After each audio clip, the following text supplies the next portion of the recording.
You know how cold it is outside right now? It's like in its 50s, like 51, 52. It's pretty chilly. So for even for Texas, you guys.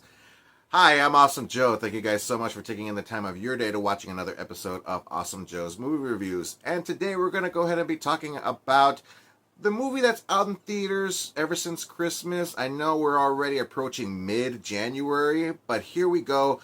Anaconda 2025.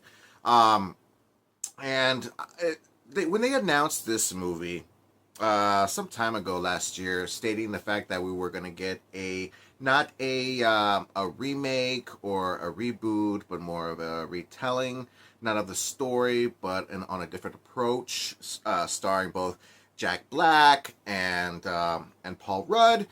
These two are great popular actors in the world of Hollywood right now, and I think that these two having to working together would be a great, good combination. And I would have to say that they actually did a really good job to their certain extent.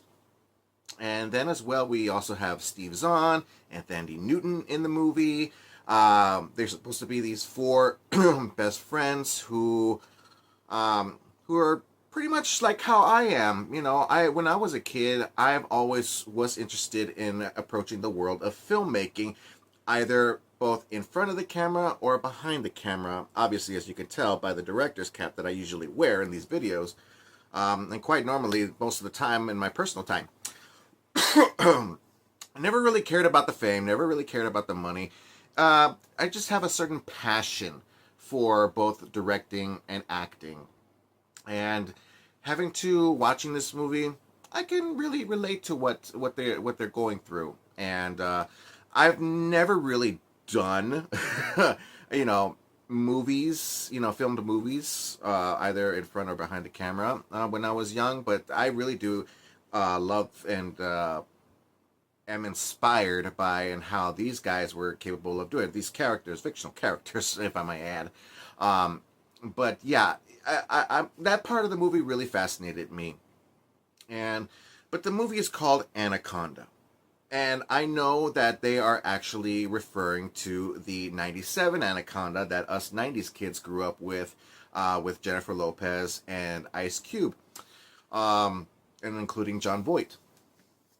And I thought the movie was fine, the 97 film, but I don't really seek to the film as, oh, it was like my favorite movie of all time.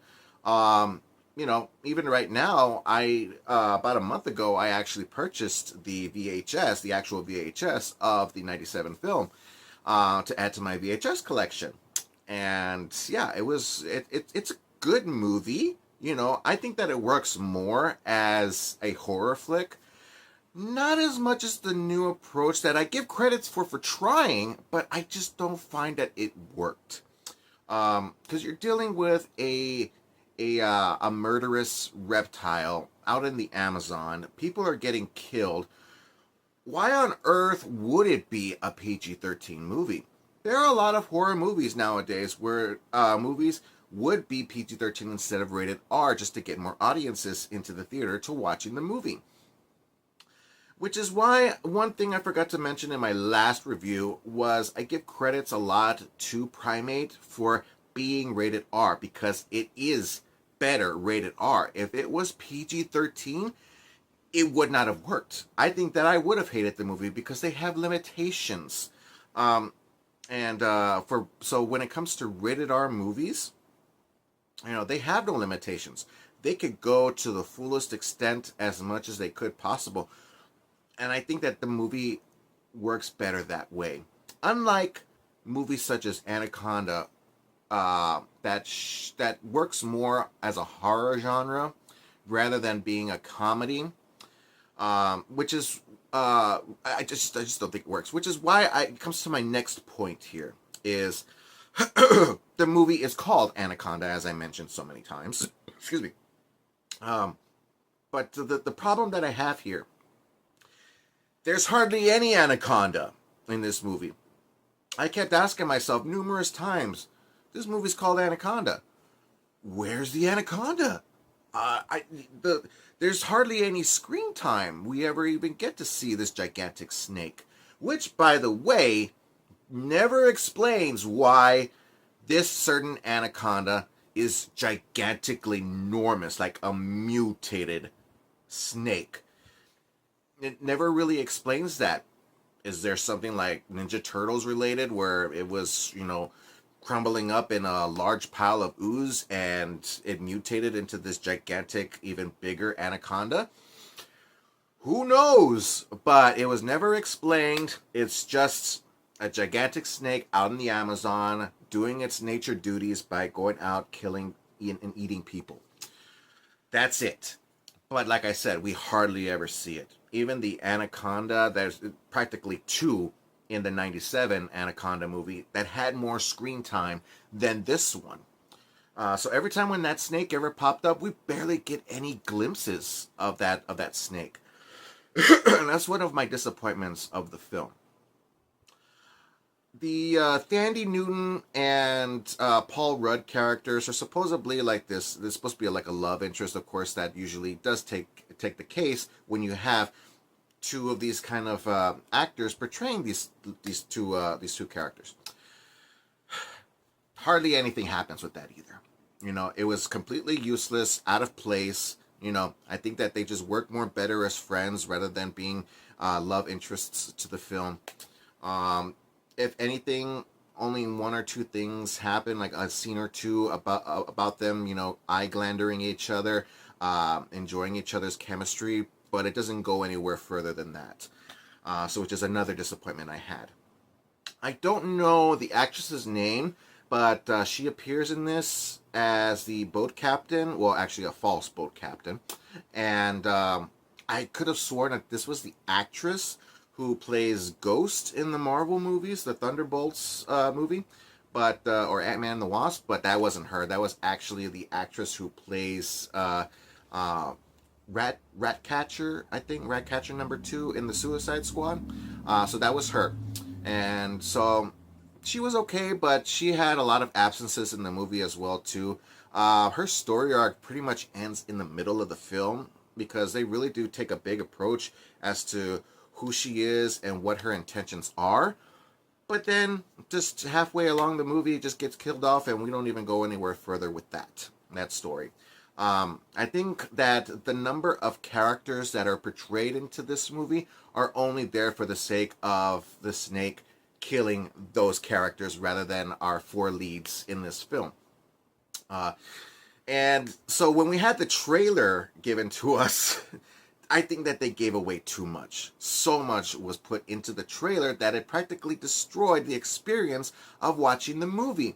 Because after watching the trailer, everything that's given to you is already letting you know that, hey, this is going to happen, that's going to happen, this is going to happen. This is not Avengers where they throw you false accusations into the trailer and yet it's not in the movie. No, everything is in the trailer, it's in the movie. And there's no hidden surprises. There's one in particular, but I'll get to that in a minute. But we had the final trailer a couple days before the release. And yes, they had already thrown out the surprise of the cameo Ice Cube. Ice Cube is in this movie, barely for a second. He's only in it for a quick scene, and then we don't really see him after that, nor do we even get to see any continuations as to where his character continues forward. Just that quick glimpse, and boom, done. So, this movie's already been out close to a month.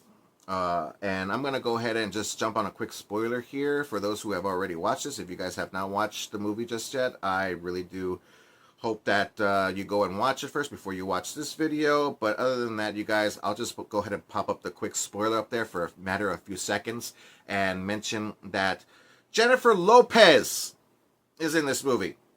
In the mid-credit scene, when she popped up, yeah, I rooted. I was like, woo, because Ice Cube in the movie, when he's in the film for a few seconds, he does mention J-Lo. So J-Lo is somewhere around in the Amazon, and apparently they get rescued, unnotedly at the end of the film, and she pops up at the middle, in the mid-credit scene, and it was just great getting to seeing her, because if you have Ice Cube, you gotta have J-Lo, and so it was great getting to seeing her. That was probably a good addition.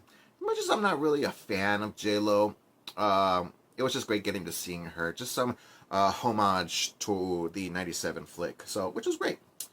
Uh, but I think that the movie just it focuses a lot more on these four friends rather than what the movie is called to being Anaconda, and not really focusing on the Anaconda. So, did I find it funny? I did laugh at a few takes. I really did. I had a good time. Not as great as I did with Primate. I wish I did, but I knew guaranteed for a fact, whether or not what I've heard before I watched the movie, if it was good or bad, hearing a lot of negative take on the film, didn't really ruin my experience with watching the movie. I would have felt the same way, whether if I heard it or not.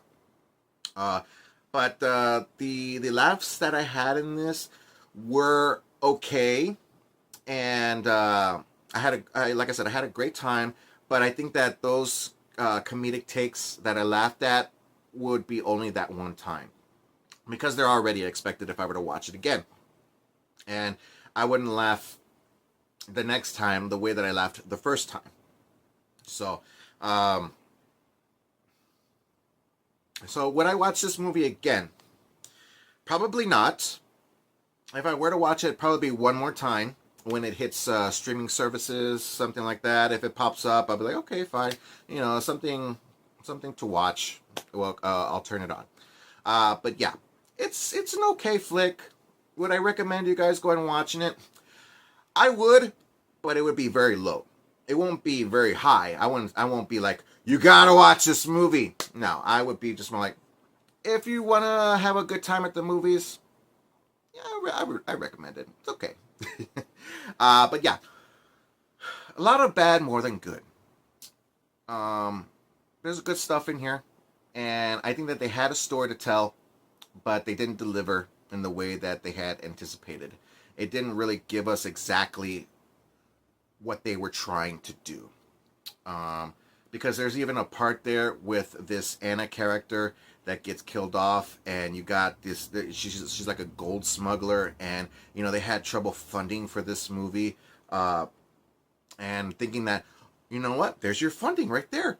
It even shows in the trailer that they go to the bank and they're only given a loan of $9,000, which is practically nothing. Having to going all the way out in the Amazon and paying for the funding to making this movie. But yeah, the goal is presented, and I'm like thinking, you don't have to take all the bags. Just get a good handful, put them in your pockets, and boom, you have the funding to make yourself a movie.